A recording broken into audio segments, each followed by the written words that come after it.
ये घड़ी की आवाज कितनी डरावनी है ना कोमल। हाँ हाँ मुझे मालूम है तू ऐसा क्यों कह रही है। तेरे दिमाग में ना अभी भी वो हॉस्पिटल की पुरानी कहानियां वो घूम रही है। नहीं नहीं, ऐसी कोई बात नहीं है। मैं तो इसलिए ऐसा कह रही हूँ क्योंकि ये अपना फ्लोर कितना सुनसान है ना, सिर्फ 2 मरीज और हम दोनों के अलावा एक स्टाफ वाला और है बस। पता है कभी कभी अकेले में तो मुझे भी डर लगता है। ऐसा लगता है जैसे कोई भूत बंगला हो।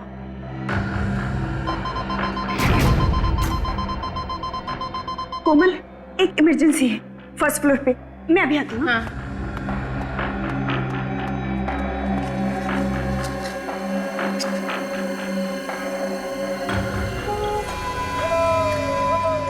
ये कैसी आवाज है?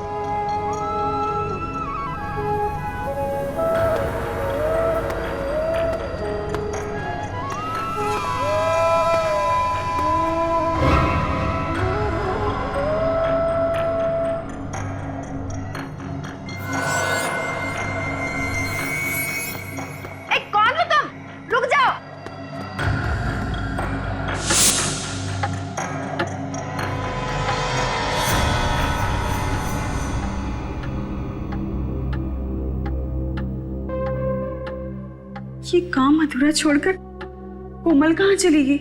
कौन हो तुम? अरे रुको, अरे कहाँ जा रहे हो? अरे कुछ जवाब क्यों नहीं देते? रुक जाओ। अरे अरे सुनिए तो सही, सुनिए, रुकिए। अरे सुनो। जी मैम। तुमने कोमल को देखा कहीं? नहीं मैम, मैं इस फ्लोर पे नहीं हूँ और अभी अभी आया हूँ ये सामान रखने के लिए। ये आवाज किसकी आ रही है? पता नहीं मैम।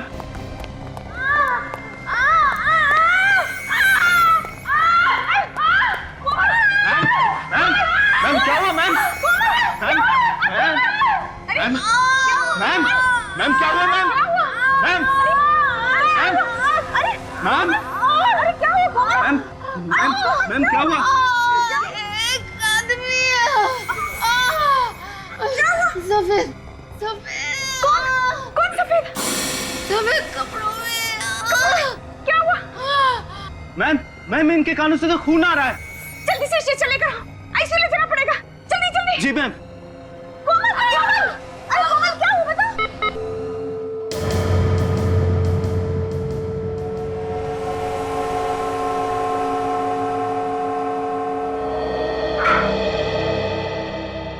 सारी कोशिशें बेकार गई। She is dead.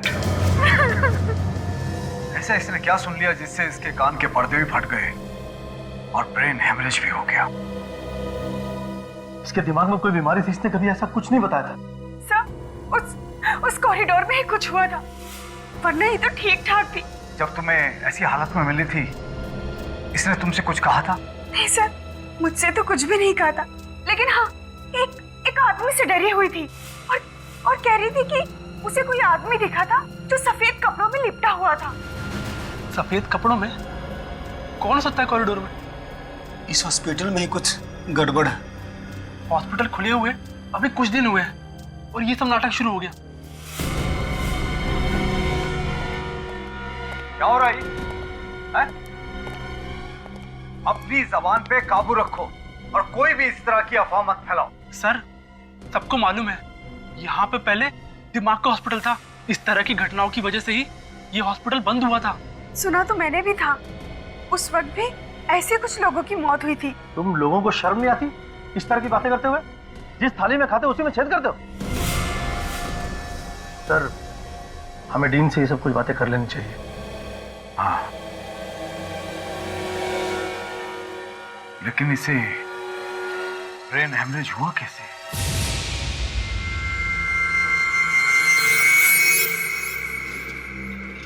अरे यार श्रवण, ये कॉरिडोर तो ठीक ठाक दिखता है, फिर कोमल मैडम की मौत कैसे हो गई? वो सब बातें मत कर, कोई सुन लेगा। हमें क्या लेना देना उस बात से? लेना देना है, आखिर उसकी मौत अचानक कैसे हो गई बिना किसी वजह के? रात को 4 बजे ये सब बातें डिस्कस कर रहा है तू? आसपास कोई हो सकता है। कहाँ पे? मैं बोल भी नहीं सकता हूँ, वो सुन लेंगे तो नाराज हो जाएंगे। तुम्हें ना यार पक्का डरपोक है।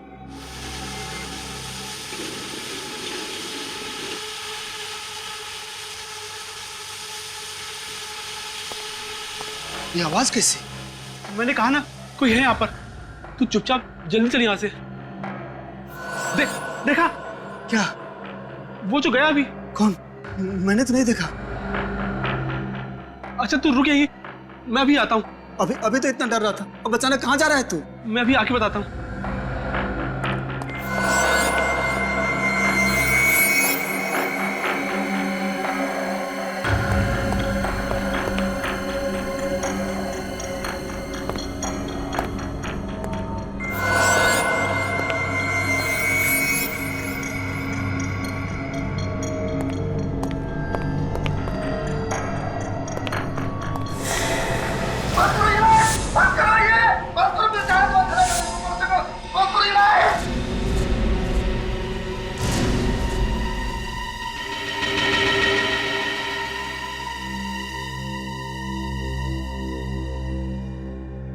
कुछ समझ में नहीं आ रहा। श्रवण के कान के पर्दे फट गए और कोमल के भी, और फिर दोनों को ब्रेन हैमरेज हो गया था। जो साइकियाट्रिस्ट इसे चेक करके गया है वो कह रहे थे कि इसके दिमाग में डर बैठ गया है। जब तक इसका डर दूर नहीं होगा ये कुछ नहीं बता पाएगा। लेकिन मेरी समझ में नहीं आ रहा कि मैं लोगों को कैसे समझाऊं, क्या बताऊं उन्हें। चारों तरफ हॉस्पिटल की बदनामी हो रही है, लोग तरह तरह की बातें करने लगे हैं। सर, लोग ऐसी तरह तरह की बातें नहीं कर रहे। इस हॉस्पिटल में जरूर कुछ गड़बड़ है, मगर आप लोग बातें छुपाने की कोशिश कर रहे हैं। मुझे नहीं रहना यहाँ पे, मैं आज ही यहाँ से चला जाऊंगा। किसी दूसरे हॉस्पिटल में अपना इलाज करा लूंगा। प्लीज प्लीज, आप लोग इस तरह की उल्टी सीधी बातें करके मामले को तूल मत देना। देखिए, मैंने सीआईडी को इन्फॉर्म किया है। अब सच्चाई क्या है ये वो लोग ही ढूंढ निकालेंगे। हाँ, असलियत ढूंढ निकालेंगे आप। दूध का दूध और पानी का पानी कर देंगे। Thank you sir, thank you, आप लोग आ गए। सर, मैं डॉक्टर ऋषभ, इस हॉस्पिटल का डीन, और यह है डॉक्टर केतन और यह है डॉक्टर दुष्यंत। सर, अब आप लोग ही बचा सकते हैं हमारे हॉस्पिटल को बंद होने से। बताइए क्या हुआ है? हमारे हॉस्पिटल की एक नर्स कोमल और एक वार्ड बॉय श्रवण, इन दोनों की मौत हो गई है। और ये दूसरा वार्ड बॉय चंदन, इसके कान के पर्दे फट गए हैं। श्रवण और कोमल, इनकी मौत कैसे हुई? कानों के पर्दे फटने से और ब्रेन हेमरेज से। सर, हमारी नर्स सारिका, इसका कहना है कि कोमल कॉरिडोर में भागती हुई आई और गिर गई। उसके दोनों कानों से खून बह रहा था और वो जोर जोर से चिल्ला रही थी। सारिका नाम है ना तुम्हारा? सारिका, कोमल ने मरते वक्त तुमसे कुछ कहा? सर, कोमल किसी सफेद कपड़े में लिपटे हुए एक आदमी के बारे में बता रही थी।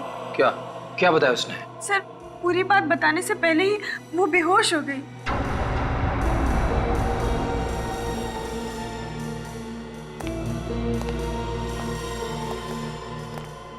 चंदन और श्रवण, क्या इन दोनों के साथ भी वैसा ही हुआ जैसा सारिका बता रही है? जी सर, इन दोनों की मौत भी ठीक वैसी हुई, और वो भी उसी कॉरिडोर में। अच्छा, ये चंदन ने खुद कुछ बताया था? नहीं सर, ये कुछ बोलने की हालत में नहीं है। बोलने की हालत में नहीं है? डॉक्टर साहब। हाँ। चंदन, श्रवण और कोमल, इन तीनों के मेडिकल रिपोर्ट्स और चंदन का ब्लड सैंपल चाहिए हमें। श्योर। और वो कॉरिडोर दिखाइए जहां पर कान के पर्दे फटने से और ब्रेन हेमरेज से दो मौतें हुई हैं। आइए सर। चलिए।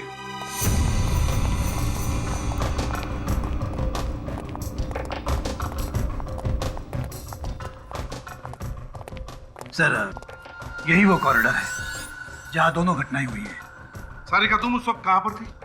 सर, मैं और कोमल सामने कैबिन में बैठे हुए थे सर।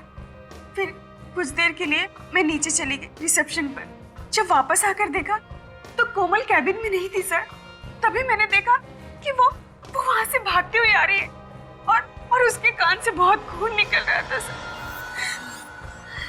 सर, चंदन और श्रवण दोनों यही बेहोश मिले थे। यहीं पर, इसी कॉरिडोर? हाँ सर। डॉक्टर ऋषभ, कितने वार्ड्स हैं यहाँ इस कॉरिडोर में? सर, 2 पेशेंट वार्ड्स, एक सप्लाई रूम और एक एग्जामिनेशन रूम। चार कमरे हैं। विवेक, काजल, इन चारों कमरों को अच्छी तरह से चेक करो और जितने भी उंगलियों के निशान हैं सब के सब उठाओ।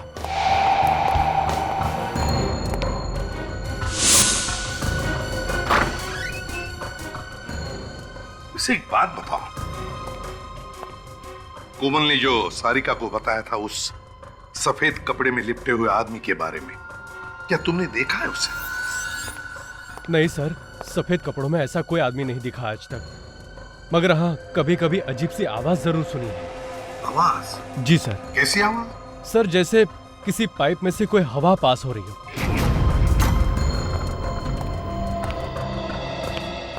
डॉक्टर ऋषभ। Yes sir. आपको हमारे साथ चलना होगा, आपसे कुछ जरूरी सवाल करने हैं।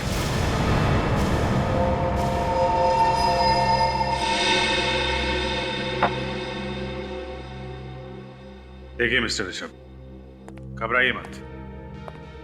अखबार में छपने से आपका हॉस्पिटल बंद नहीं होगा।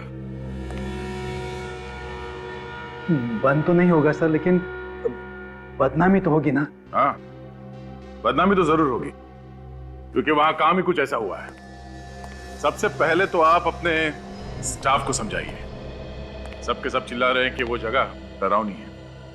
सर मैंने बहुत समझाया उन लोगों को कि वो जगह डरावनी नहीं है, लेकिन 1970 में जब वहाँ दिमाग का हॉस्पिटल बना था, तभी से किसी ने अफवाह फैला के रखी है वहाँ। अफवाह? कैसी अफवाह? यही कि उस जगह में कुछ गड़बड़ है और इसीलिए वो दिमाग का हॉस्पिटल बंद कर दिया गया था। लेकिन उसके कुछ दिनों बाद हमारे चैरिटेबल ट्रस्ट ने फिर से परमिशन लेके ये हॉस्पिटल बनाया था। अब तक तो सब कुछ ठीक ठाक था, लेकिन अचानक ये मौत होने लगी। देखिए ऋषभ जी, ये मौत अचानक नहीं हो रही है। कोई है जो जानबूझ के ये खून कर रहा है। कौन हो सकता है वो सर? ये आप बताइए, आपको किसी पे शक है? सोच के बताइए। कोई ऐसा आदमी जिसे आपके हॉस्पिटल बंद होने से फायदा होता हो?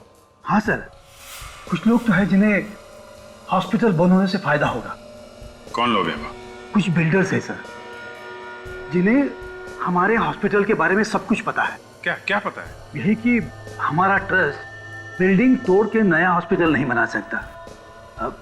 मगर हमारे ट्रस्ट ने उसी बिल्डिंग को रंग और प्लास्टर करके ये नया हॉस्पिटल शुरू कर दिया है।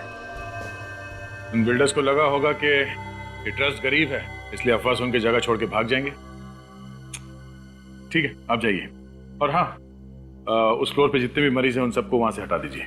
जरूर सर। क्या? चलो। इस हॉस्पिटल का इतिहास टटोलना होगा और बिल्डर्स के बारे में भी पता करो। कौन लोग हैं जो हॉस्पिटल बंद कराना चाहते हैं?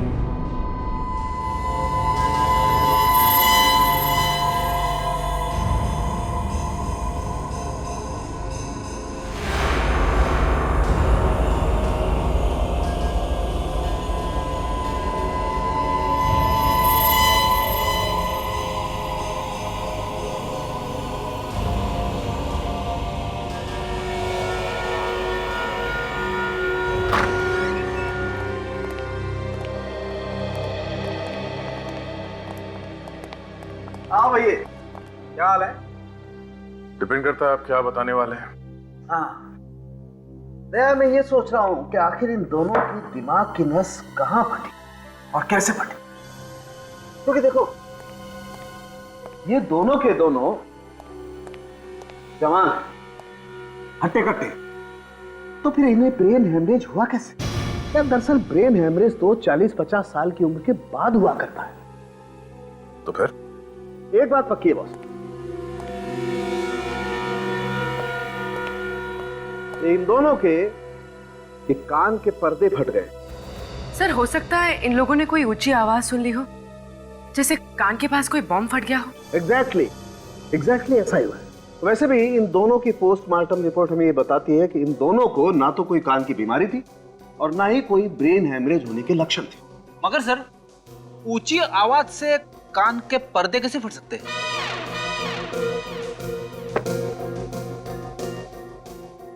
अपना कान यहाँ लाओ, अपना कान मेरे मुंह के पास लाओ। हाँ! जवाब मिल गया क्या? क्या बोला? ये तो गया।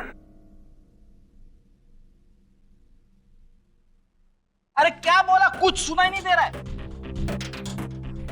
दया, ऐसी 4000 मेगाहर्ट्ज की आवाज अगर कान के पास क्रिएट की जाए तो कान के पर्दे फट सकते हैं। चाट बाजार? अबे चाट बाजार नहीं, 4000। फिर वही चाट बाजार। खाने की बातें यहाँ पे क्यों कर रहे हो सर? कहीं की बातें कहीं। आप मजाक कर रहे हो क्या? डॉक्टर साहब, मैंने आपसे कई बार कहा कि फ्रेडी के साथ रिस्क मत लो। हाँ यार, गलती मेरी ही है बस। सर, अगर हॉस्पिटल में इतनी जोर की आवाज हुई है तो और लोगों ने भी सुना होगा, मगर वहां पे तो किसी ने कुछ सुना ही नहीं। अब यार ये तो नहीं पता किसी ने वो आवाज क्यों नहीं सुनी, लेकिन ये बात पक्की है कि इन लोगों के कान के पर्दे इतनी ऊंची आवाज की वजह से ही फटे। और ब्रेन हैमरेज? ब्रेन हैमरेज कैसे हुआ सर? पूर्वी, इन दोनों का ब्रेन हैमरेज भी वही हाई फ्रीक्वेंसी साउंड की वजह से हुआ है। मैं बताता हूं, आओ।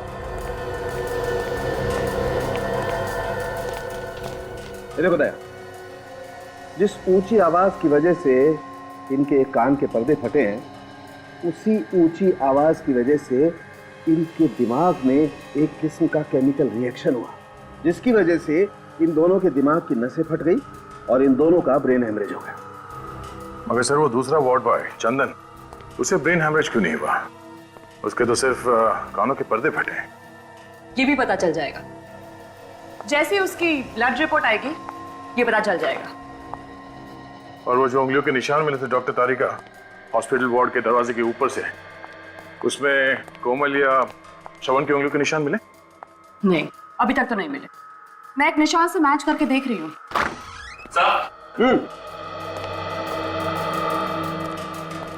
सर, चंदन के खून की रिपोर्ट। Okay, thank you.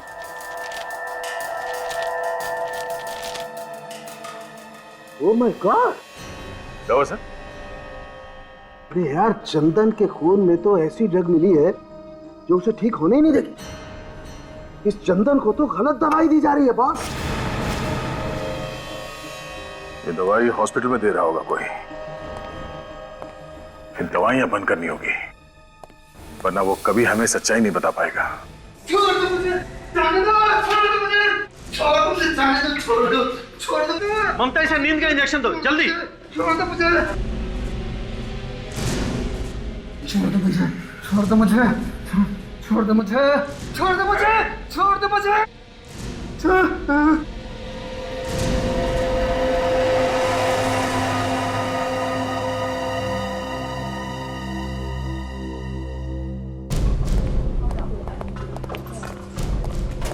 इसे हर तरह की दवाइयां कर दी, लेकिन इसकी हालत में कोई भी सुधार नहीं आ रहा। ममता, तुम ऐसा करो, जो प्रेस्क्राइब्ड इंजेक्शन है ना, वो इसे दे दो। जी डॉक्टर। 1 मिनट, बंद करिए, रोको। इसे अब और उल्टी सीधे दवाएं नहीं दी जाएंगी, समझे? आप कौन सी उल्टी सीधी दवाइयों के बारे में बात कर रहे हैं? वही जो आप लोग इसे दे रहे हैं, इससे ये कभी ठीक नहीं होगा। ये क्या कह रहे हैं आप? देखिए, हमें इसके खून में साइको रिएक्टिव ड्रग्स मिले हैं, जिससे इसका दिमाग हमेशा के लिए बंद हो जाएगा। लेकिन ये कैसे हो सकता है? हम तो इसे वही दवाइयां दे रहे हैं जो प्रेस्क्राइब्ड है। ये देखिए, इस पे लेबल भी लगा हुआ है। देखिए डॉक्टर साहब, आप हमारी बात को समझ नहीं रहे। लेबल कुछ भी लगा हो, लेकिन अंदर दवाई नकली है। इसकी दवाई बदली गई है। लेकिन ये ऐसा कौन कर सकता है? आपने बदली होगी। लेकिन मैं ऐसा क्यों करूंगा सर? इस मरीज का इलाज तो आप ही करते हैं ना, तो आप ही ने किया होगा, और कौन करेगा? सर, लेकिन मैंने इसे दवा नहीं दी है। तो फिर कौन देता है दवा इसे? वो सर, सारिका ही इसको दवाई देती थी और इंजेक्शन भी वही तैयार करती थी, लेकिन आज उसकी ड्यूटी दूसरे वार्ड में है। ये सारिका वही है ना जो उस रात कोमल के साथ में थी? जी। जरा बुलाइए उसे। जी।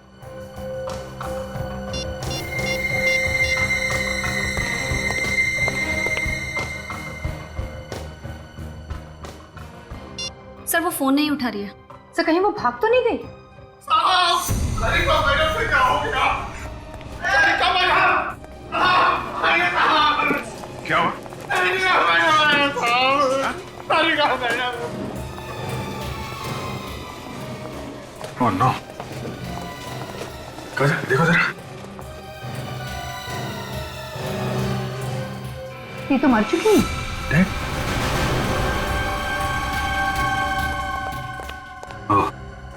ये हथेली देखो, लगता है जहरीली पेन मारी गई है और नीला पड़ गया आसपास। काजल, अच्छी तरीके से बॉडी चेक करो।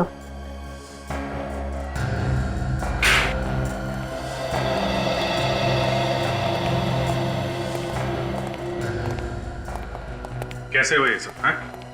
साहब मैं डिटर्जेंट का बॉटल लेने गया था साहब, तो उसी टाइम देखा कि सारिका मैडम मरी पड़ी है। तुमने यहाँ पे और किसी को देखा? नहीं साहब, सर मैंने 15 मिनट पहले सारिका मैडम को कॉरिडोर पे देखा, वो बिल्कुल ठीक थी सर। फिर पता नहीं सर उनको क्या हो गया। अच्छा, जब तुमने इसे देखा था तो ये अकेली थी या इसके साथ में कोई और भी था? नहीं सर, वो अकेली थी। वो तो सर अपना हाजिरी बना के स्पेशल वार्ड में किसी मरीज का ब्लड प्रेशर चेक करने गई थी।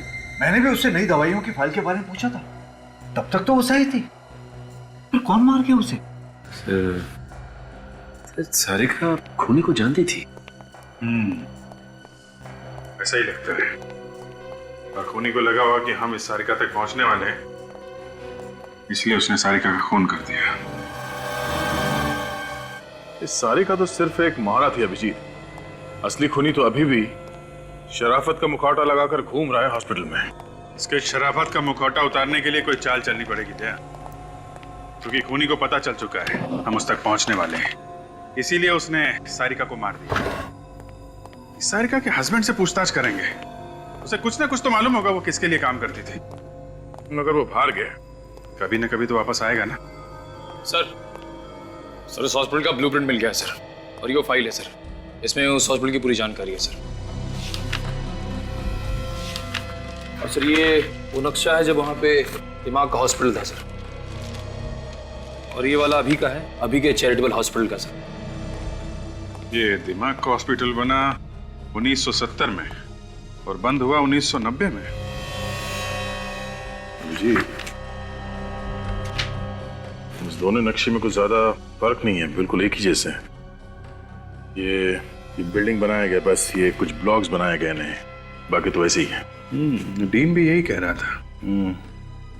इस नक्शे को देखकर लगता नहीं है कि इसमें कोई ऐसा कमरा है जहां से 4000 हर्ट्ज के आवाज निकलती होगी।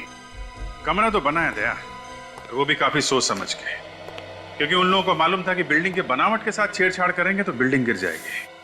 पर सर उस कमरे के बारे में पता चलेगा कैसे?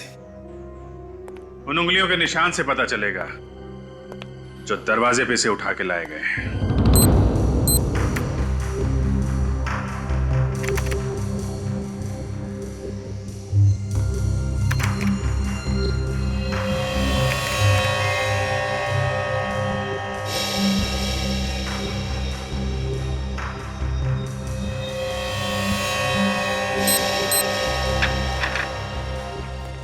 अभिजीत, हॉस्पिटल के उस कॉरिडोर में जितने भी दरवाजे हैं उन सब पर उंगलियों के निशान तो काफी हैं, लेकिन मरने वालों में से किसी की भी उंगलियों के निशान वहां पर नहीं है। कमाल की बात है, एक भी निशान नहीं है। नहीं, एक और कमाल की बात है, उस कॉरिडोर में एक कमरा ऐसा भी है जिसके दरवाजे पर सिर्फ 2 लोगों की उंगलियों के निशान है। और वो 2 निशान है किसके?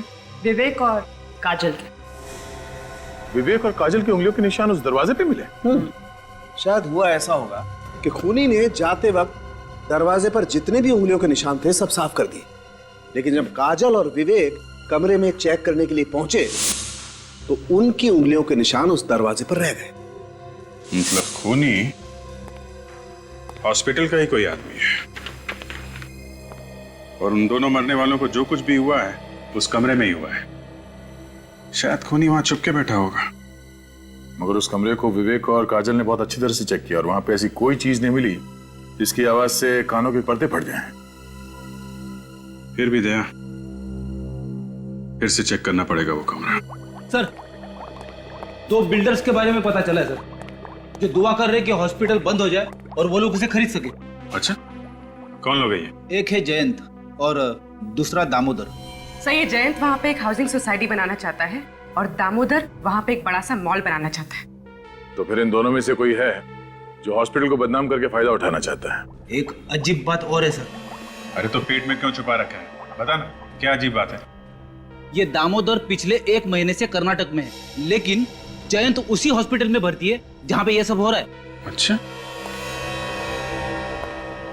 जयंत उसी हॉस्पिटल में है।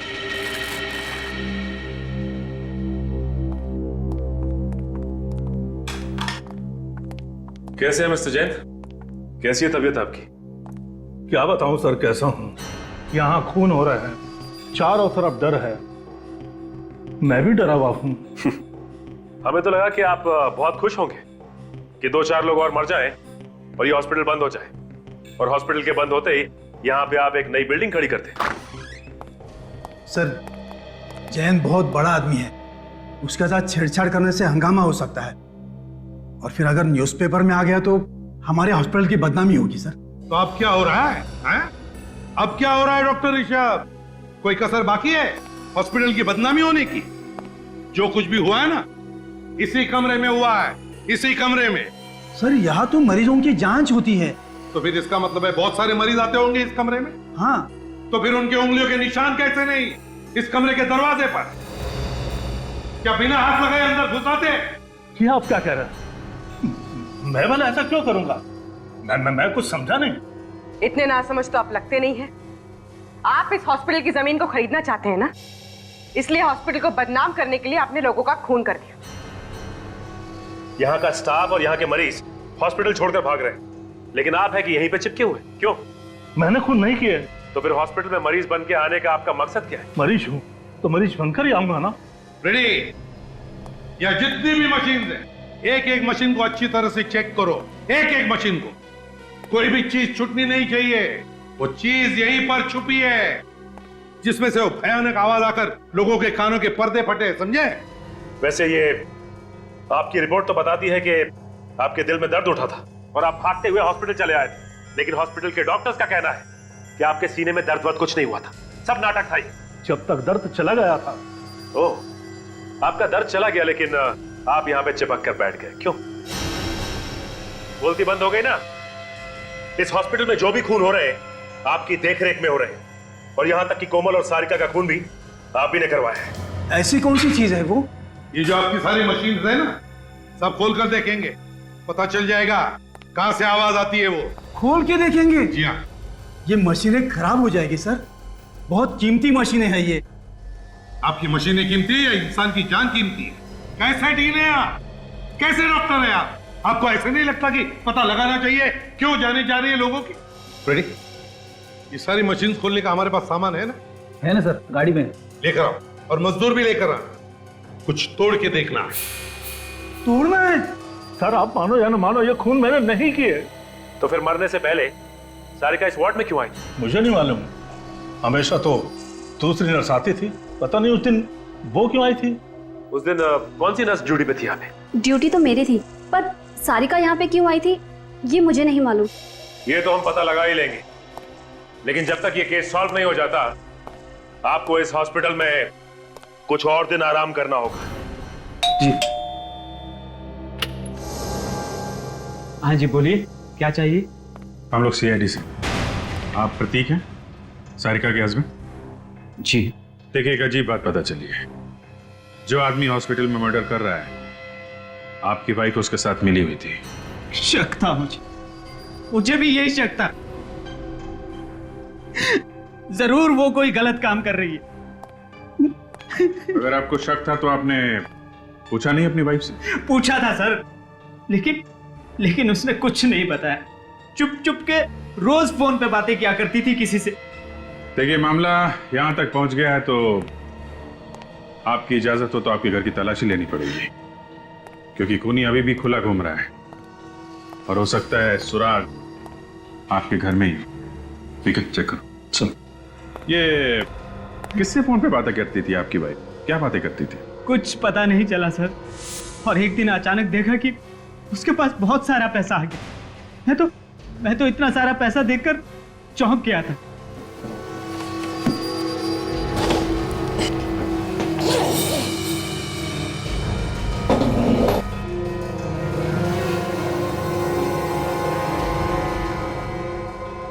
सर, तो म्यूजिकल इंस्ट्रूमेंट यह बजाते हैं? ये कहां से आई? अच्छा, आपके घर में मिला और आपको मालूम नहीं? कहां से आई? सर मुझे कुछ नहीं मालूम, मैं तो इसे पहली बार देख रहा हूँ। सर, कहीं वो इंस्ट्रूमेंट तो नहीं है जिसकी अजीब सी आवाज उस कॉरिडोर में सुनाई देती थी? हो सकता है ये बजता था और लोग वहां पहुंच जाते थे ये सुनने के लिए कि क्या बज रहा है। मगर हाँ, कभी कभी अजीब सी आवाज जरूर सुनी। आवाज? जी। कैसी आवाज? सर जैसे किसी पाइप में से कोई हवा पास हो रही हो।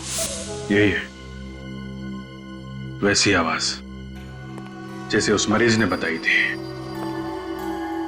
ये सारिका किसके लिए काम कर रही थी?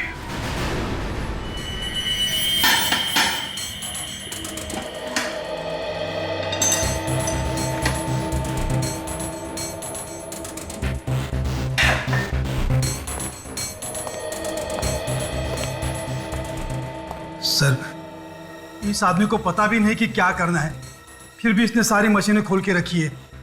ये आदमी ट्रेन है क्या? ट्रेंड नहीं हूं, लेकिन गधा भी नहीं हूं, समझे?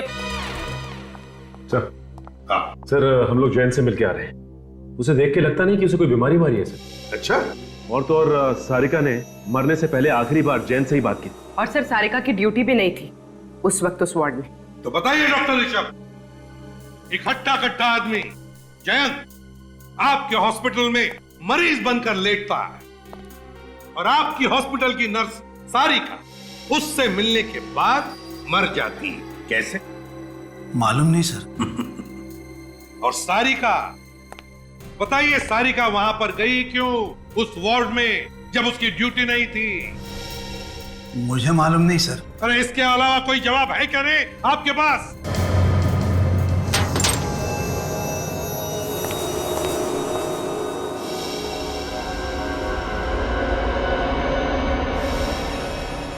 सर,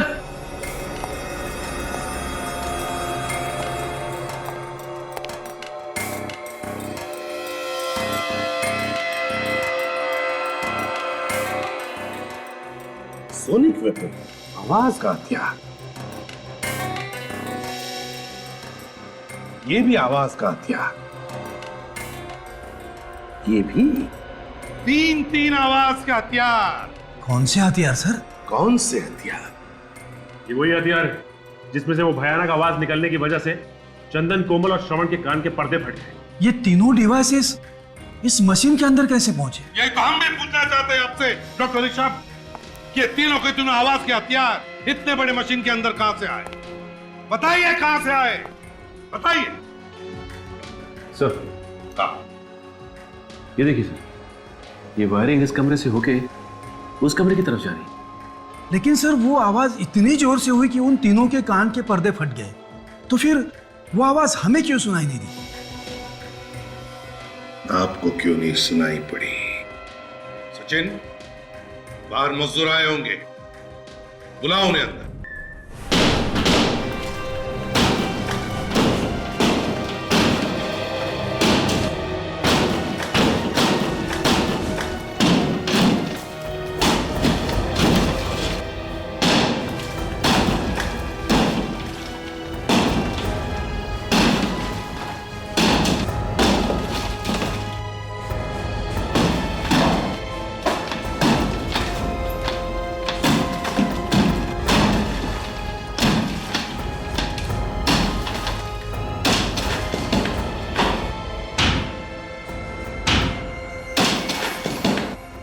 देखा डॉक्टर ऋषभ, सारी दीवारों को साउंड प्रूफिंग किया है, ऐसे साउंड प्रूफिंग, और इसीलिए या जो भी आवाज हुई अंदर वो बाहर किसी को पता नहीं चला।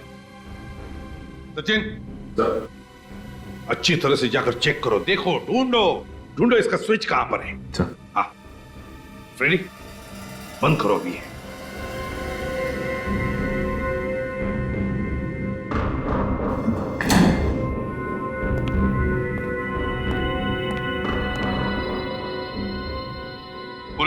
फ्रेडी, अपने अपने कान इन ईयरमफ से अच्छी तरह से ढक लो, हैं? जरा भी लापरवाही हुई तो जान जा सकती है, समझे? हाँ सर। फ्रेडी,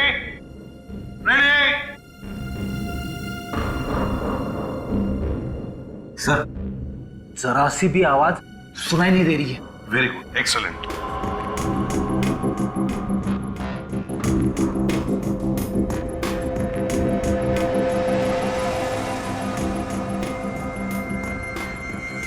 अब जैसे ही सचिन को वो स्विच मिलेगा, वो 5 सेकंड के काउंट के बाद वो स्विच ऑन करेगा और फिर इसमें से वो भयानक आवाज आनी शुरू हो जाएगी। ये रहा वो स्विच जिसे खूनी ऑन करता है और वहां से डिवाइस चालू होता है। सर, सचिन सर को स्विच मिल गया। स्विच मिल गया, कान बंद करो जल्दी। 1 2 3 4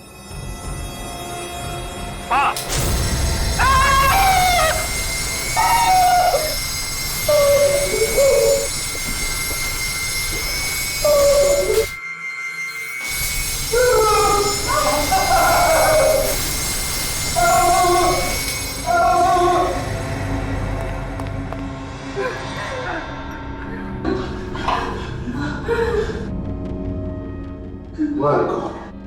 भयानक लाइट है,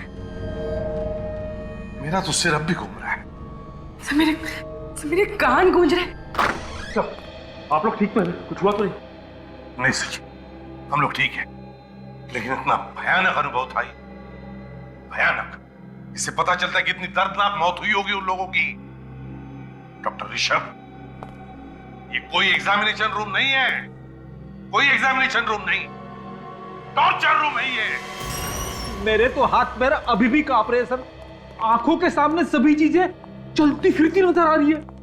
फ्रेडी, अच्छा हुआ तुमने कानों पर ईयरमफ लगा रखा था सेफ्टी के लिए, वरना तुम्हारा भी वही हाल होता जो कोमल और श्रवण का हुआ था।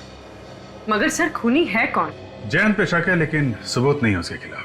मगर अभिजीत, जिस तरह से कमरा बना हुआ है, ये रिनोवेशन के वक्त ही प्लानिंग की गई होगी। उसी वक्त ये कमरा बनाया गया होगा, उसके बाद बनाते तो शायद हॉस्पिटल के स्टाफ को पता चल जाता। मगर एक बात पक्की है, खूनी जो कोई भी है उसे आवाज की फ्रीक्वेंसी और लाइट के बारे में सब कुछ मालूम है।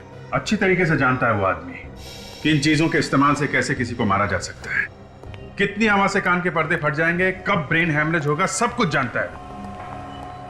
काम कोई मनोचिकित्सक या दिमाग के बारे में जानकारी रखने वाला ही कर सकता है। खूनी कोई साइकेट्रिस्ट है। लेकिन सर उस हॉस्पिटल में कोई साइकियाट्रिस्ट नहीं। कोई तो है पूर्वी, कोई तो है जो असलियत छुपा के वहां पे रह रहा है।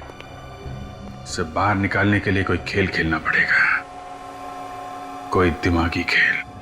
ऐसे कब तक इंतजार करेंगे? कम से कम मरीजों के बारे में तो सोचो। सर, हमें और भी मरीजों को देखना है, हम लोग चलें? नहीं, एसीपी साहब का ऑर्डर है, वो लोग बस आते ही होंगे।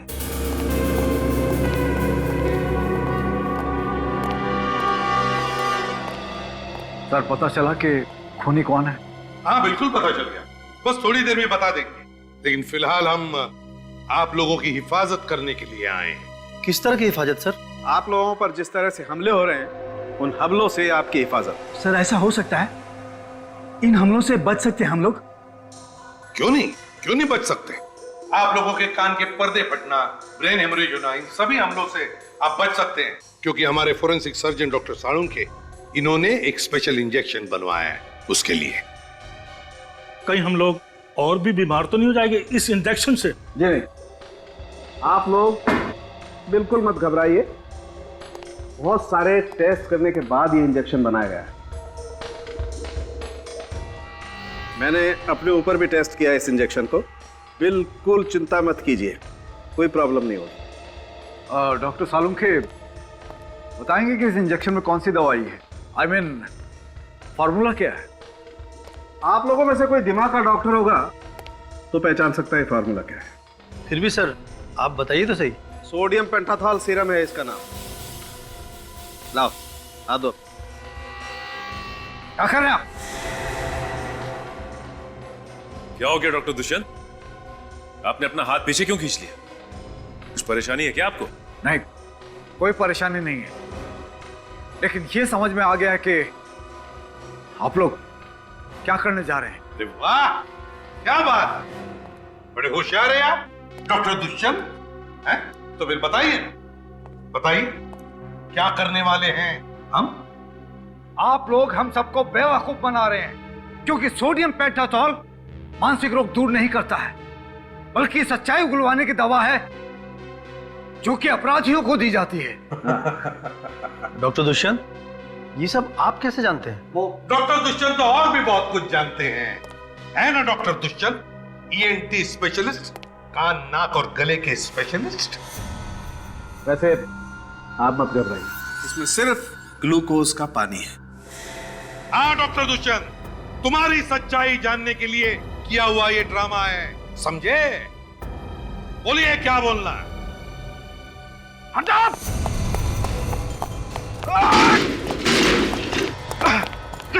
सॉरी डॉक्टर, अब भागने की कोई गुंजाइश नहीं है, चलिए। क्यों डॉक्टर दुष्यंत, है? क्या हुआ? थक गए? आप कर? क्यों? सर इसे ऐसी सजा देना जो जिंदगी में फिर कभी ऐसा गुनाह करने के बारे में सोचे भी तो रूह कांप जाए इसकी। तो बताओ क्यों किए ये खून तुमने? हॉस्पिटल बंद करवाने के लिए। एक डॉक्टर होते हुए भी हॉस्पिटल बंद करवाना चाहते थे आप? इतना घिनौना काम क्यों? क्योंकि किसी ने मुझे पैसों को लालच दिया था। वो जानता था कि मैं दिमाग का डॉक्टर हूं, बिना हथियार के मैं किसी का भी आसानी से खून कर सकता हूं। और इसमें सारिका भी मेरे साथ थी। तो फिर तुमने सारिका को मारा क्यों? क्योंकि उस तक आप पहुंचने वाले थे। मुझे डर था कि अगर उसने मुंह खोल दिया तो मैं मारा जाऊंगा, इसलिए मैंने उसे भी जान से मार दिया। पैसों की लालच वो किसने दिखाई तुम्हें? दामोदर ने।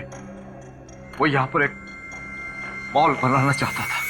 और तुम भूल गए कि तुम एक डॉक्टर हो। जान बचाना तुम्हारा काम है, जान लेना नहीं। भूल गए तुम। पेशे से गद्दारी की तुमने, हिपोक्रेटिस की शपथ भूल गए तुम। 3-3 खून किए। अब जेल में सड़ते बैठना, फांसी का ऑर्डर आने तक।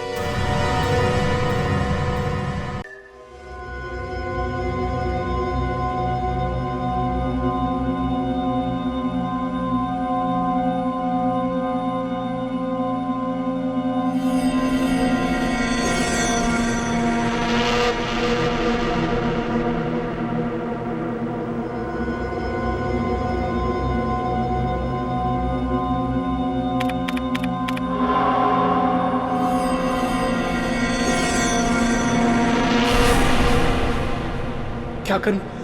लिखूं कि नहीं लिखूं? पुलिस को बताना अच्छा है। हाँ,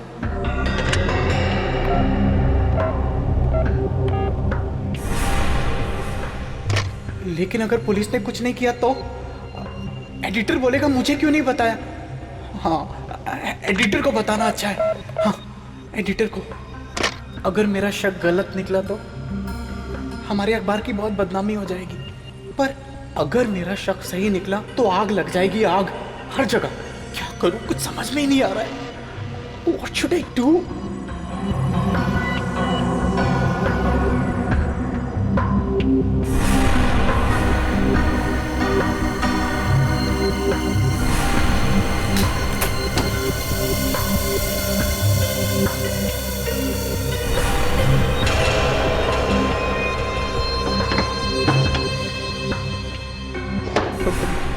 कौन है? कौन है वहां? कौन है वहां?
लगता है ये यहाँ पे हाथ धो रहा था, तभी इस पे पीछे से अटैक हुआ। गला घोटा गया है मेटल वायर से। सर तार अंदर तक चला गया है, बहुत ही ताकत से गला घोटा गया है। खूनी निशिकांत से लंबा था। ये आप कैसे कह सकते हैं? निशान नीचे से ऊपर की तरफ है। ऊपर जा रहे हैं नहीं, नीचे से ऊपर की तरफ। ओहो, ये देखो, जाते जाते खूनी अपने चप्पल का निशान छोड़ गया है। लगता है 9-10 नंबर की चप्पल होगी। विवेक सर, निशान उठा लो। Yes sir.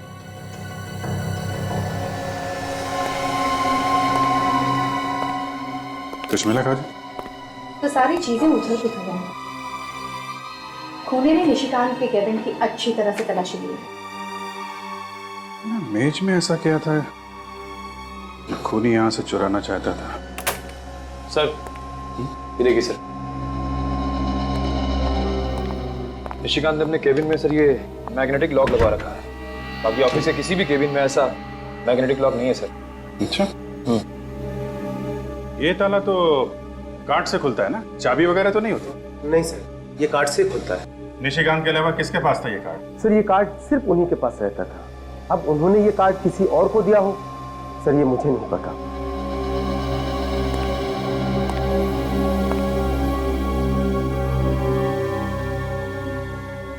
निशिकांत जब काम करते थे तो ये केबिन बंद रहता था? जी हाँ सर, हमेशा बंद रहता था।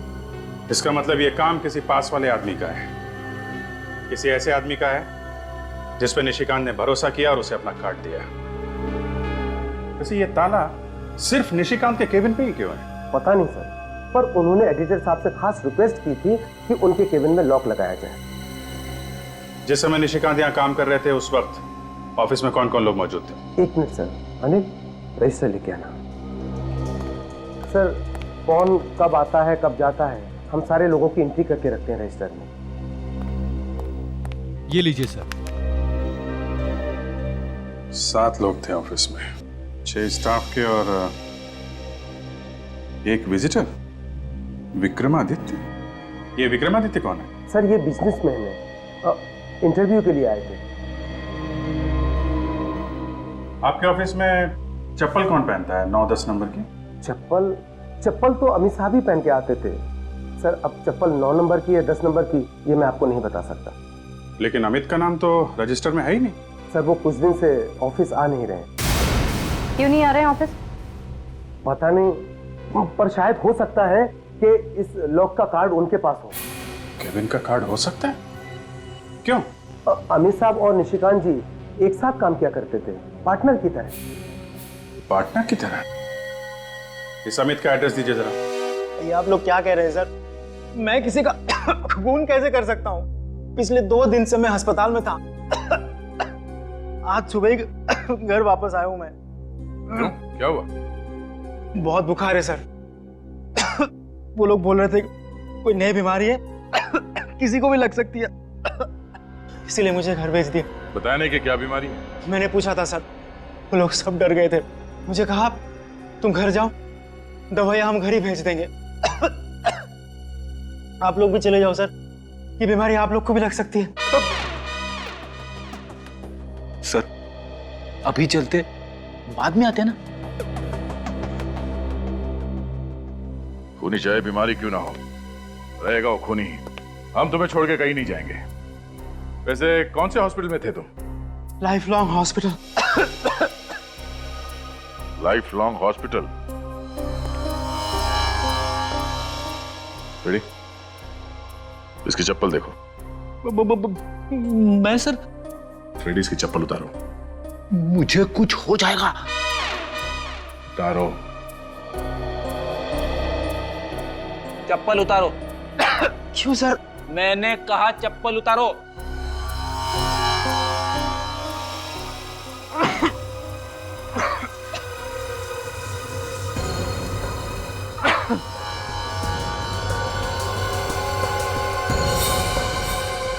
सर, बिल्कुल वैसी चप्पल है सर, 9 नंबर। अमित, जब तुम हॉस्पिटल में थे तो तुम्हारी चप्पल क्या घर पे थी? हाँ? क्या मतलब? मतलब तुम्हारी चप्पल वहां ऑफिस में कैसे पहुंच गई निशिकांत का खून करने? क्या? हाँ, निशिकांत के लाश के पास तुम्हारे चप्पल का निशान मिला है। सर, सर ये सब मुझे फंसाने की साजिश है सर। यकीन मानिए पिछले हफ्ते किसी ने मेरी चप्पल चुरा ली थी ऑफिस से। ये बिल्कुल नई चप्पल है। तुम्हारी चप्पल चुरा ली? पर तुम्हें कोई क्यों फंसाएगा? मेरी तो किसी के साथ कोई दुश्मनी भी नहीं है सर। अच्छा, निशिकांत के कैबिन के अंदर घुसने के लिए एक्सेस कार्ड की जरूरत होती है और तुम्हारे पास भी एक एक्सेस कार्ड है ना? जी हाँ सर। दिखाओ कहाँ है?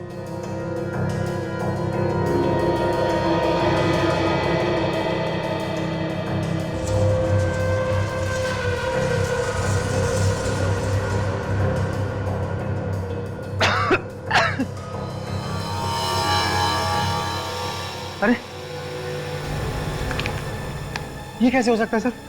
मैंने खुद मेरा एक्सेस कार्ड इसमें रखा था। शायद किसी ने वो भी चुरा लिया। चप्पल चोरी हो गई, एक्सेस कार्ड भी चोरी हो गया। देखो अमित, ये सब ड्रामा पीआईडी के सामने नहीं चलेगा, समझे? मैं सच बोल रहा हूँ सर। झूठ बोल रहे हो तुम। सर मुझे तो लगता है इसने एक्सेस कार्ड का इस्तेमाल किया, ये कैबिन के अंदर घुसा और फिर वॉशरूम में इसने निशिकांत का खून कर दिया। हालत देखिए आप लोगों ने मेरी।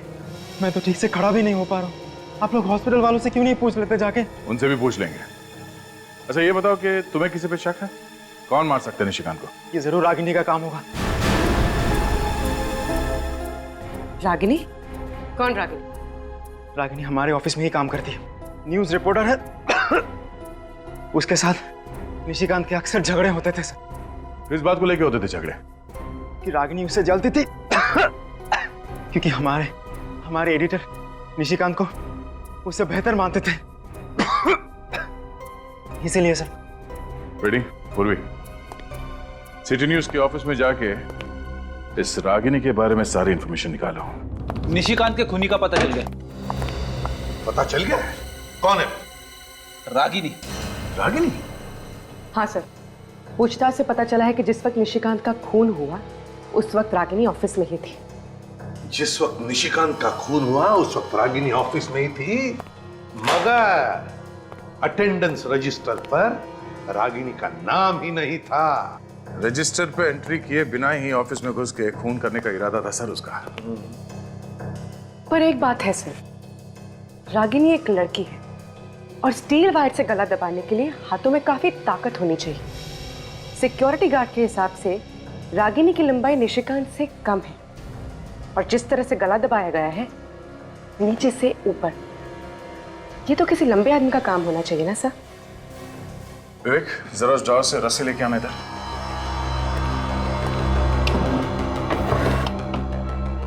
दोनों हाथ से पकड़ो। यस। अब विवेक की हाइट मुझसे कम है, मेरे गले पे भी वैसे ही निशान आ सकते हैं नीचे से ऊपर अगर इस तरह से मार दिया हो। लाओ रस्सी। अब मेरे पीठ पे चढ़ो। यस। अगर पीठ पे चढ़ के रस्सी खींच लिया जाए तो निशान नीचे से ऊपर की तरफ आएगा। क्यों? तो मतलब दया पीछे से लटक कर गला दबा दिया। शायद रागिनी ने निशिकांत का खून इसी तरह किया है। अरे आप लोगों का दिमाग ठिकाने पे तो है? आप लोग सोच भी कैसे सकते हैं कि मैं निशिकांत का खून कर सकती हूँ? अरे वो तो मेरे साथ काम करता था, फिर मैं उसका खून करने के बारे में सोच भी कैसे सकती हूँ? और वैसे भी कभी सुना है किसी लड़की को खून करते हुए? ये तो आप रहने दीजिए कि लड़की खून नहीं कर सकती।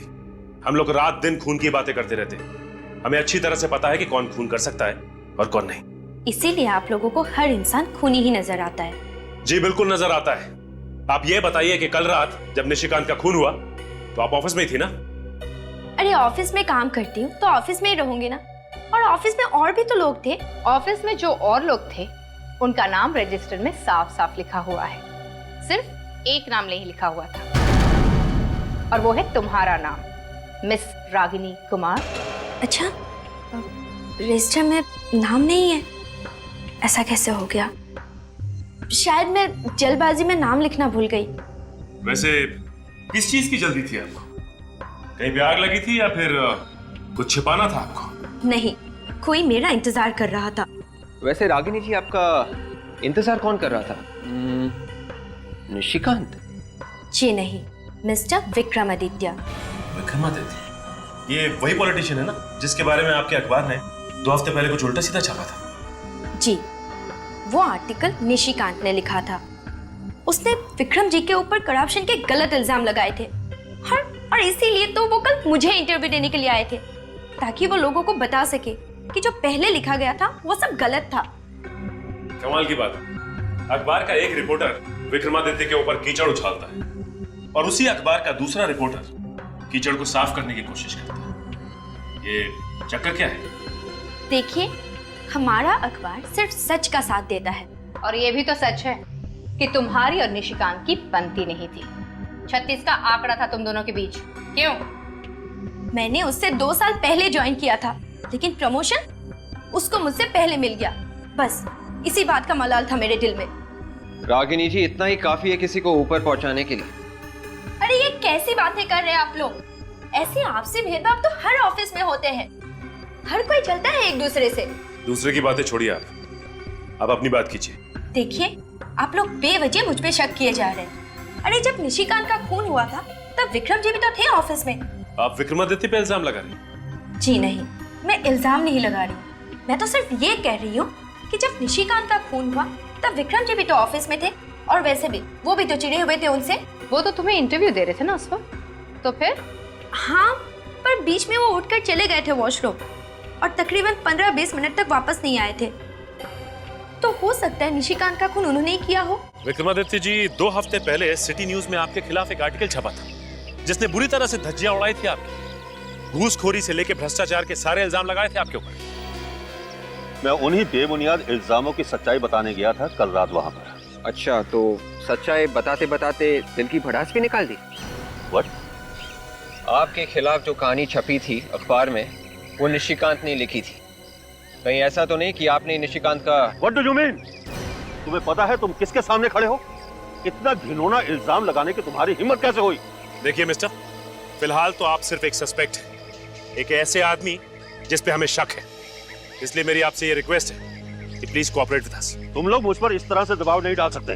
मैं अभी एसीपी प्रद्युम्न से बात करता हूँ, तभी तुम लोगों की अकल ठिकाने आएगी। रवि, एसपी साहब को फोन लगाओ। सर, मिस्टर विक्रमादित्य आपसे बात करना चाहते हैं। जी सर। एसीपी साहब। एसीपी साहब, ये क्या हो रहा है? आपके ऑफिसर्स मुझ पर कीचड़ उछाल रहे हैं। तो आ जाइए ब्यूरो, कीचड़ साफ कर देंगे। व्हाट? नहीं सर, मैं सीआईडी ब्यूरो नहीं आ सकता। मैं इनके सभी सवालों के जवाब यहीं पर दे दूंगा। हाँ। Yes sir, thank you sir. तो मिस्टर विक्रमादित्य जी, बताने का कष्ट करेंगे? वो ऐसा है कि निशिकांत को मैंने ही पैसे दिए थे अपने खिलाफ आर्टिकल छापने के लिए। आपने? पर क्यों? पब्लिसिटी पाने के लिए। मैंने सोचा अपने ही खिलाफ अखबार में छपवा दूंगा और फिर उसी रिपोर्ट को गलत साबित करके इल्जाम राइवल कंपनी पे डाल दूंगा। पर उस खून से मेरा कोई लेना देना नहीं है। ये कैसे मान लें? आप 9:30 बजे इंटरव्यू देने के लिए गए और 9:45 के आसपास वॉशरूम इस्तेमाल करने के बहाने आप बाहर चले गए और ठीक 20 मिनट के बाद आप वापस लौटे और उसी दौरान निशिकांत जी का खून हुआ। मैं वाकई उस वक्त बाथरूम में था।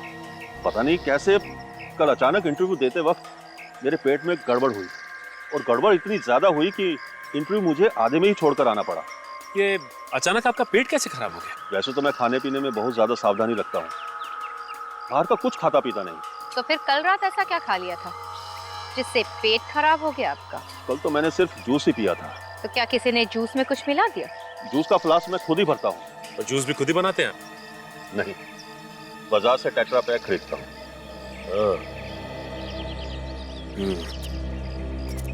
इनकी बात पर यकीन तो नहीं होता। इनका ब्लड चेक करवाओ, पता चल जाएगा कि वाकई में इनका पेट खराब है या फिर ये ड्रामा कर रहे हैं। यस सर, मैं सिटी न्यूज के ऑफिस में ही हूँ। जी, निशिकांत के केबिन की सर्चिंग चल रही है सर। सर, मुझे भी लगता है वहीं से कुछ ना कुछ मिलेगा। Yes sir. जी, फौरन इन्फॉर्म करूंगा। Okay, thank you sir. Sir. हाँ विवेक। ये रही विक्रमादित्य जी की खून की रिपोर्ट। उनके खून में ऑस्मोटिक लैक्सेटिव्स मिले हैं सर। मतलब उसका पेट वाकई खराब था, झूठ नहीं बोल रहा था? Yes sir. रिपोर्ट में ये भी लिखा है कि पिछले कुछ दिनों से वो सिर्फ जूस पी रहे, खाना नहीं खा रहे। मतलब जूस में ही किसी ने कुछ मिलाया है जिससे उसका पेट खराब हो गया। हाँ काजल, तो ये देखिए सर, तो यहाँ पे कुछ है।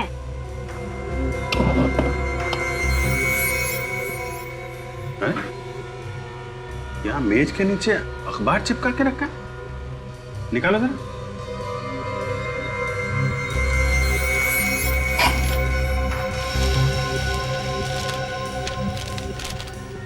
ये अखबार यहाँ नीचे छुपा के क्यों रखा है? तो कहीं निशिकांत की खून की वजह इस अखबार में तो नहीं छिपी है? हो सकता है। ये क्या है? इस न्यूज के कुछ शब्दों को उसने मार्क कर रखा है। कौन सी न्यूज है ये? किसी किशोर नाम के बिजनेसमैन के किडनैप होने की न्यूज है ये। सर कहीं इस किशोर की किडनैपिंग और निशिकांत के खून का आपस में कोई संबंध तो नहीं? हो सकता है। एक काम करो विवेक, वसंत नगर पुलिस स्टेशन जाओ और इस किशोर के केस की जितनी भी डिटेल्स है सब लेके आओ। शायद ये किशोर ही वो कड़ी है जो मैं इस केस में आगे लेकर जाएगा। किशोर की किडनैपिंग हुई नहीं, कोई भी उसे उठाकर नहीं ले गया था। क्या मतलब? सर हम लोग अभी अभी वसंत नगर पुलिस स्टेशन से आ रहे हैं, वहां पे किसी भी किशोर नाम के बिजनेसमैन के किडनैप होने की रिपोर्ट लिखवाई नहीं गई है। अरे कुछ भी बोल रहा विवेक, तुझे इस केस के बारे में कुछ नहीं मालूम? वो बात नहीं है सर। सर हम लोग किशोर के घर गए और वहां जाकर पता चला कि किशोर नाम का आदमी कोई रहता ही नहीं है। उस एड्रेस पे कोई घर है ही नहीं। उस एड्रेस पर कोई घर है ही नहीं? तो इसका मतलब है पेपर वालों ने ये झूठी खबर छपवाई। सर निशिकांत ने एक खबर लिखी नहीं है, मगर ये अखबार उसने छुपा के रखा था, तो जरूर इसमें कुछ ना कुछ होगा सर। और दया, इस खबर की वजह से ही निशिकांत का खून हुआ है। विवेक, पूर्वी, काम करो, इस पेपर के एडिटर के पास जाओ और उससे पूछो कि ये स्टोरी किसने लिखी। Yes sir. पर सर ये स्टोरी नकली है तो फिर छापी क्यों होगी? सर हो सकता है अखबार में छापने के लिए कुछ मसाला ना रहा हो, इसलिए मनगढ़ंत स्टोरी छाप दी। नहीं निखिल, इसके पीछे कुछ और ही है।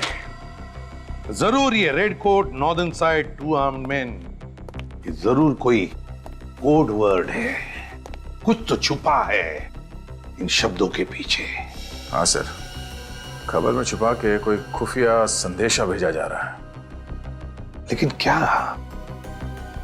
क्या मतलब हो सकता है इन 3 शब्दों का? Red coat, northern side, 2 armed man. Sir red coat का मतलब किसी लाल गाड़ी या किसी लाल कलर के कुरियर से तो नहीं है? लाल रंग की गाड़ी मतलब पोस्ट वैन, पार्सल, कुरियर या कार्गो वगैरह?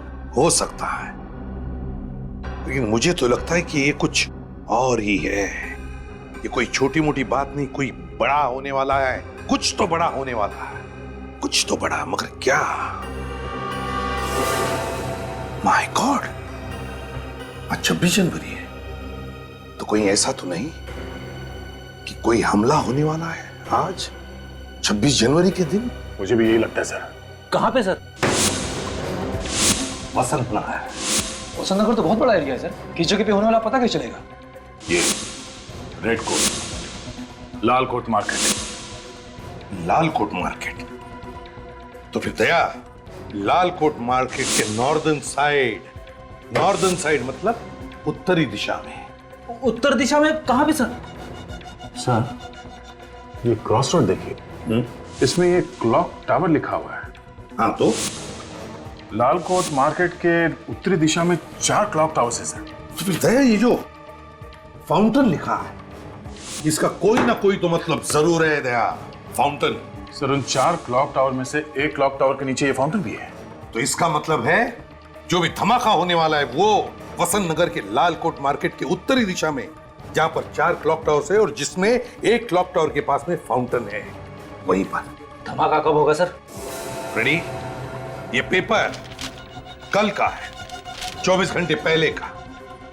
इसके खबर के मुताबिक किशोर की किडनैपिंग कल दोपहर को 3 बजे हुई और पुलिस ने कहा था कि यह केस वो 24 घंटे में सॉल्व करेंगे। इसका मतलब है धमाका आज दोपहर के 3 बजे होने वाला है। सिर्फ 1 घंटा बचा है sir. My God,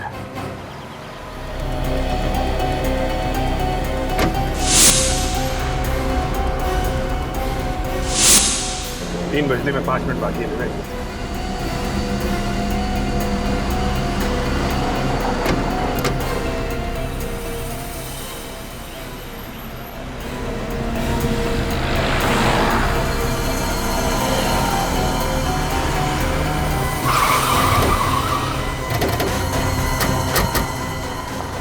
My God. निकल, एम्बुलेंस में डालो इन लोगों को, जल्दी।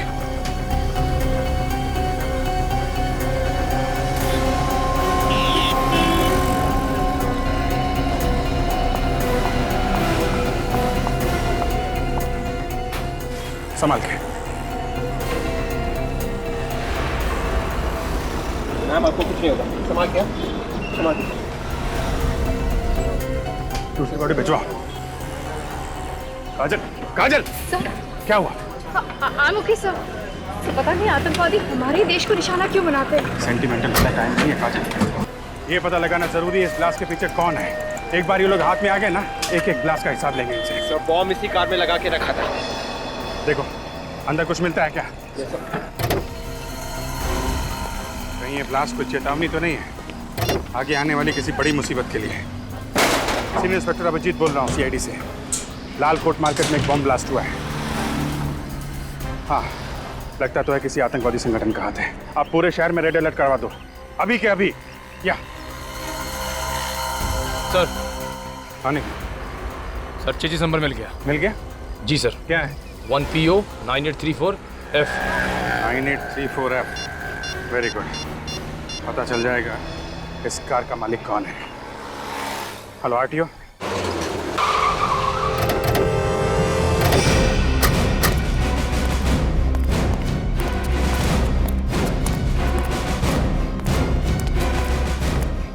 जी कहिए, किसे मिलना है आपको?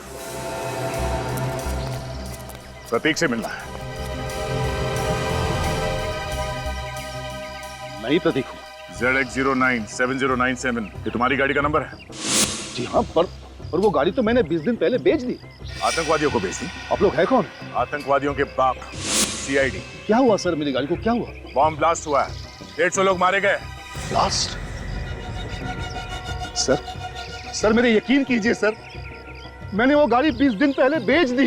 कार किसे बेची? सर वो शेरा नाम के किसी आदमी को। शेरा का एड्रेस तो होगा ना, कहाँ रहता है शेरा? वो तो पता नहीं है सर। तुमने शेरा को कार बेची और तुम्हें मालूम नहीं कहाँ रहता है? उसका एड्रेस नहीं तुम्हारे पास? सर मेरे बेटे ने इंटरनेट पे ऐड डाली कार बेचने के लिए। शेरा ने सारे डील वही मंजूर कर ली। बिना कार को देख के उसने खरीदने के लिए हाँ कर दिया? सर वो मेरे बेटे ने कुछ फोटोज डाली थी कार की, तो शेरा को कार पसंद आ गया। तुम्हारे बेटे को बुलाओ। वो तो पुणे गया है सर, ऑफिस के काम से। I see।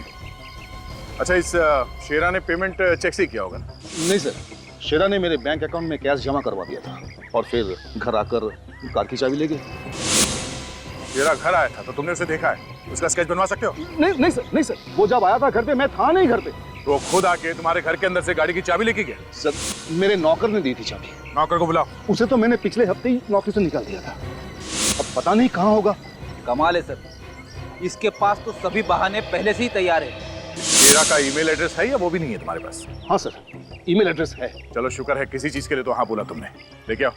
सर रागिनी का जरूर उन लोगों के साथ कनेक्शन है जिन्होंने बॉम्ब ब्लास्ट करवाया था, और इसीलिए उसने पेपर में वो झूठी कहानी छपवाई थी। देखने में एक कहानी, और असल में बॉम्ब ब्लास्ट करने वालों के लिए वो कोड वर्ड था। और निशिकांत को इस बात की भनक लग गई थी, शायद इसीलिए रागिनी ने उसका खून कर दिया। काजल, तो पीछे देखो। चलो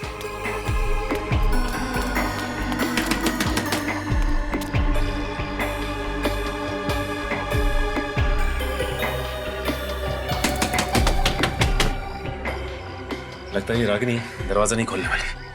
मैं दरवाजा तोड़ लूं? तोड़ दो।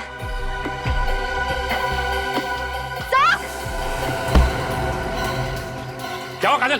सर रागिनी यहाँ से भाग रही है। ओह माय गॉड, विवेक तुम उधर जाओ, मैं यहाँ देखता हूँ।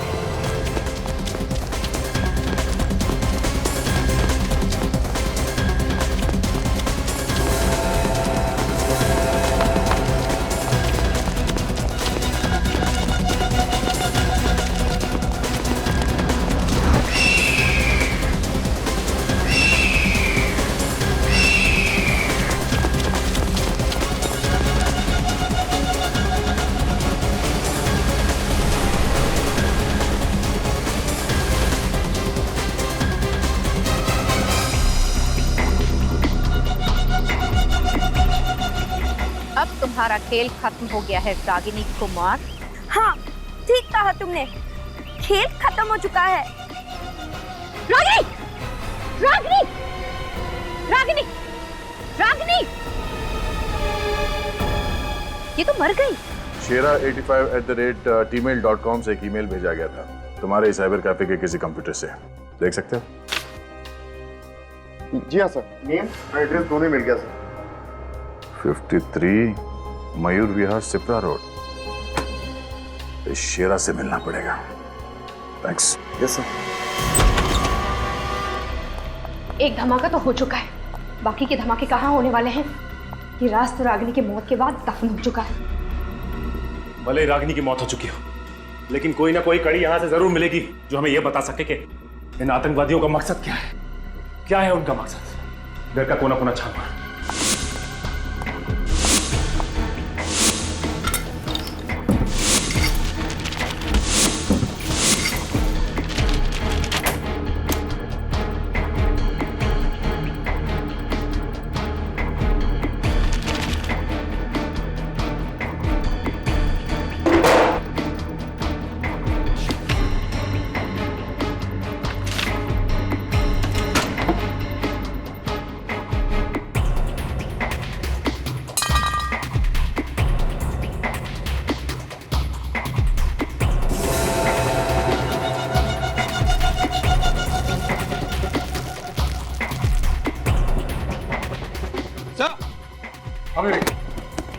क्या मिला? गन। ये तार, इस पे खून लगा हुआ है। कहीं ये वही तार तो नहीं जिससे निशिकांत का खून किया गया था? हो सकता है। और ये वो एक्सेस कार्ड, शायद ये अमित का ही होगा। ये रही मिस्टर विक्रमादित्य के पेट खराब होने की वजह। माय गॉड, देखो और कुछ मिलता है क्या?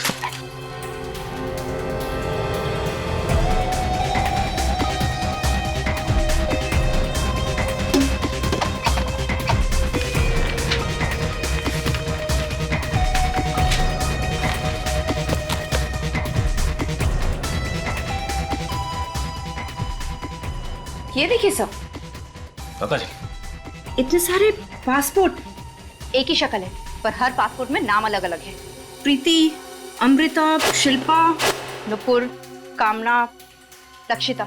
और यहाँ पे ये रागिनी बन के रह रही थी और उसने अखबार में जर्नलिस्ट की नौकरी भी की ताकि आसानी से छुप छुप के आतंकवादियों को मैसेज भेज सके। इन लोगों ने काफी लंबी प्लानिंग की है। अखबार में आर्टिकल्स और क्रॉसवर्ड के जरिए पूरे देश में आतंकवाद फैलाया जा रहा है। हाँ विवेक, इसका लैपटॉप चेक करो, देखिए क्या मिलता है।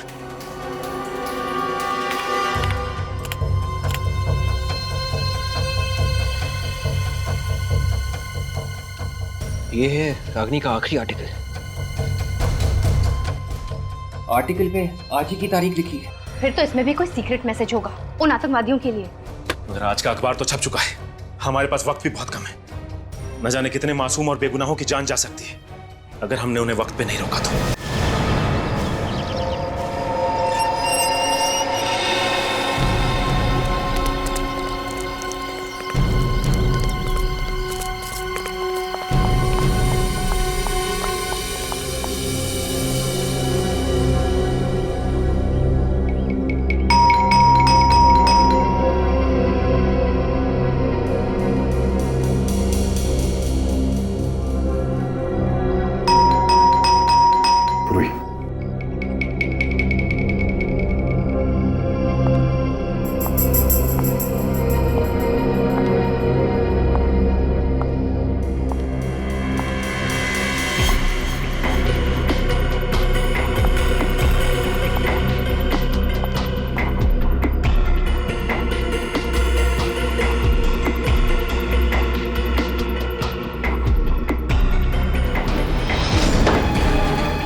अंदर तो कोई दिख नहीं रहा। आतंकवादियों ने अपना ठिकाना बदल तो नहीं दिया? सर कहीं शेरानी साइबर कैफे में गलत एड्रेस तो नहीं दे दिया? इस घर की अच्छी तरह से तलाशी लो। अगर वो आतंकवादी यहाँ पर थे तो कुछ ना कुछ सबूत जरूर मिलेगा। देखो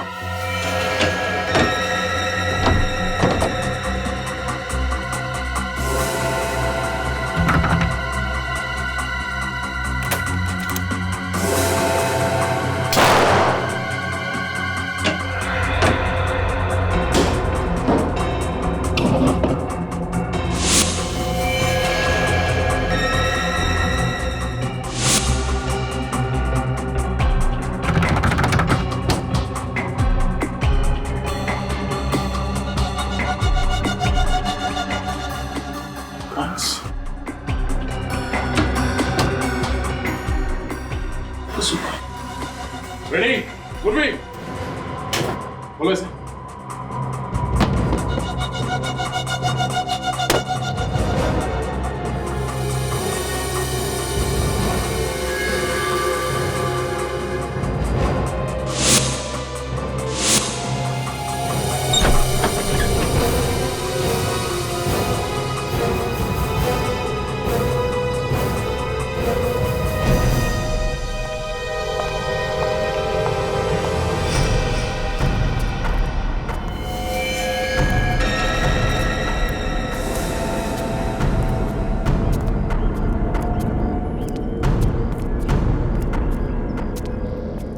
My God.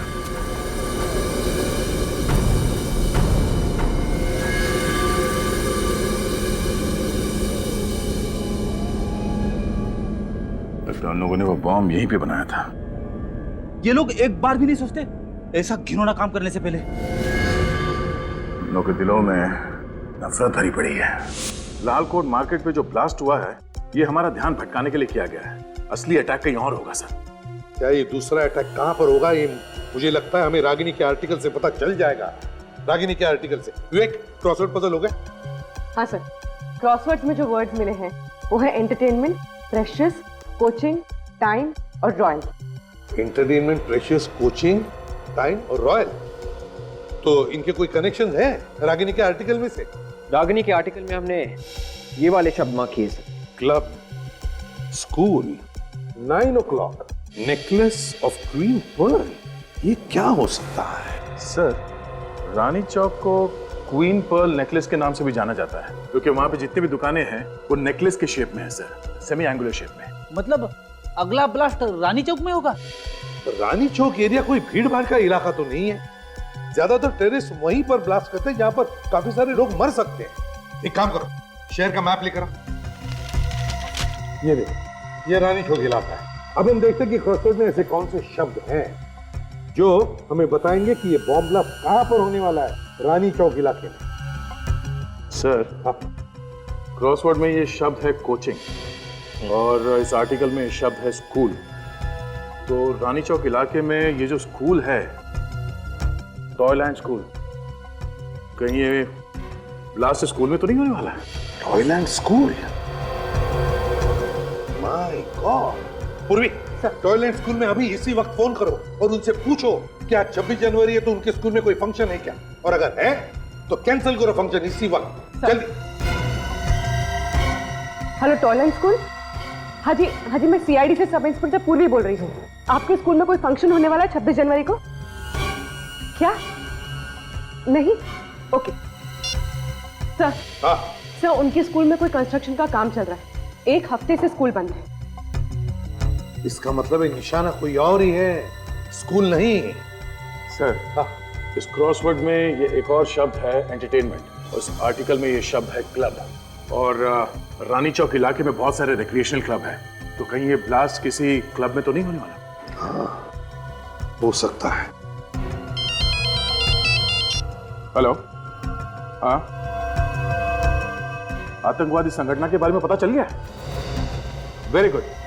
हाँ ओके, या thank you so much sir. ये काम किसी तरकश आतंकवादी गुट का है सर। तरकश? यार इन लोगों ने तो बहुत सारे शहरों में बहुत से ब्लास्ट किए हैं, कितने सारे लोगों की जानें ली है। लेकिन इस बार हम उनका मकसद पूरा नहीं होने देंगे, नहीं होने देंगे मकसद पूरा। विवेक, इंटरनेट से पता लगाओ इनके तरकश की गतिविधियों के बारे में, निकालो कुंडली उनकी। सर,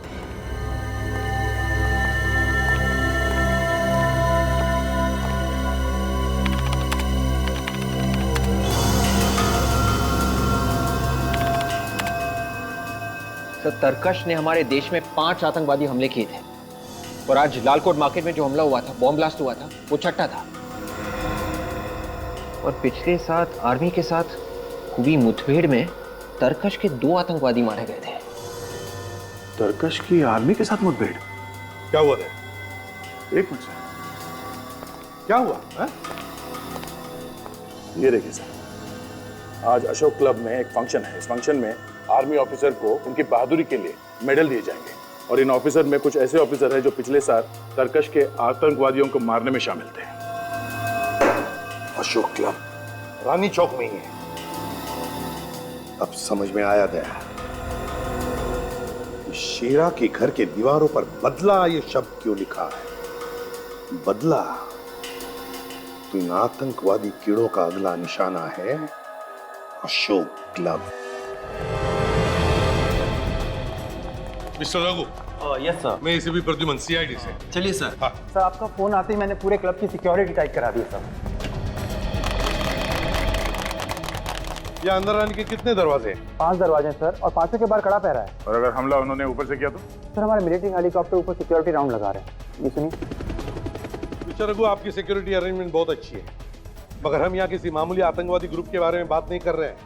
हम बात कर रहे हैं दुनिया का बहुत ही खतरनाक आतंकवादी ग्रुप तरकश के बारे में। इन्होंने कई बार कड़ी से कड़ी सिक्योरिटी में घुसकर हमला किया है। एक काम करो, क्लब का ब्लूप्रिंट दिखाओ हमें। आतंकवादी अंडरग्राउंड से ही आएंगे। ये देखो, एंट्रेंस के नीचे 4 ड्रेनेज टनल है, 1A, 1B, 2A, 2B, और हॉकी के पीछे की तरफ ड्रेनेज 3A और 4A, 2, कुल मिला के 6 टनल है। तो लगता है ये अंडरग्राउंड से ही आएंगे, टनल में से। तो सामने के जो 4 टनल्स है, इस पे तो सिक्योरिटी है। मगर ये पीछे 2 ड्रेनेज जो है, इस पे सिक्योरिटी लगाई इसमें? नहीं सर। नहीं? What nonsense! किस तरह की सिक्योरिटी है ये?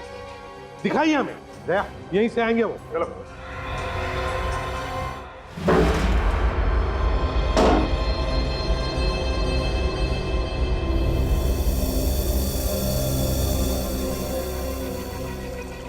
दया, काम तमाम हो गया। जरा मैप ला।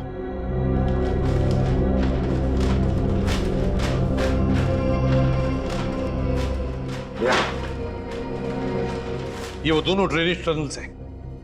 यहां से रास्ता किचन की तरफ जाता है। किचन में छुपे होंगे वो लोग। Let's go. कोई बाहर का आदमी आया था? नहीं सर, यहाँ तो सब अंदर के ही लोग हैं।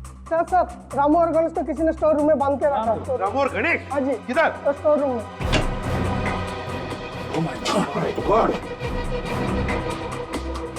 इसमें क्या है? वो लोग थे सर, हमारे कपड़े पहनकर ऑडिटोरियम में गए हैं। तुम्हारे कपड़े पहनकर ऑडिटोरियम में? वेटर के कपड़े पहनकर?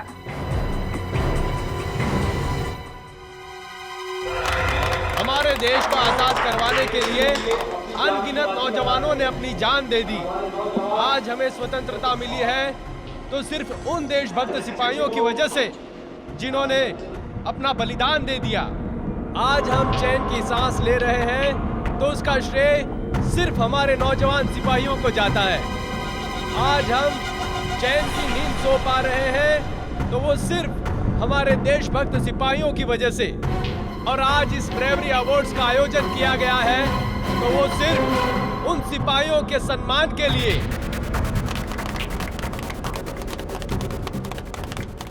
तो हमारे देश वाले चैन से सो सकते हैं। आज उन सिपाहियों को हम सब मिलकर सलामी देते हैं। जय हिंद। सीआईडी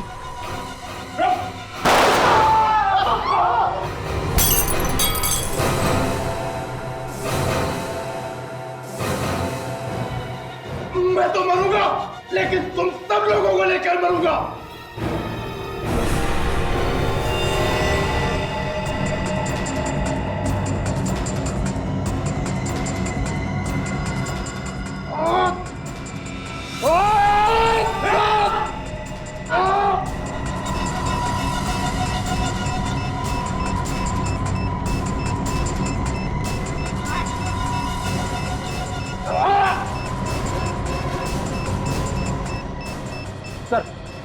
और एक बंदा मिला है, तरकश ग्रुप का। चेहरा का साथी है सर, भागने की कोशिश कर रहा था। हटे हटे।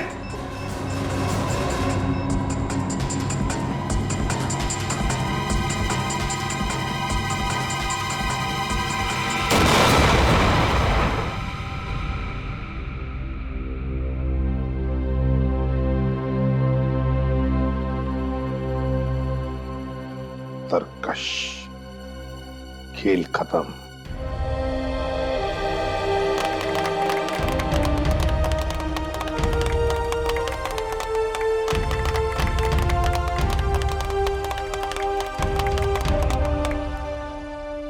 एक सलाम देश के वीरों के नाम।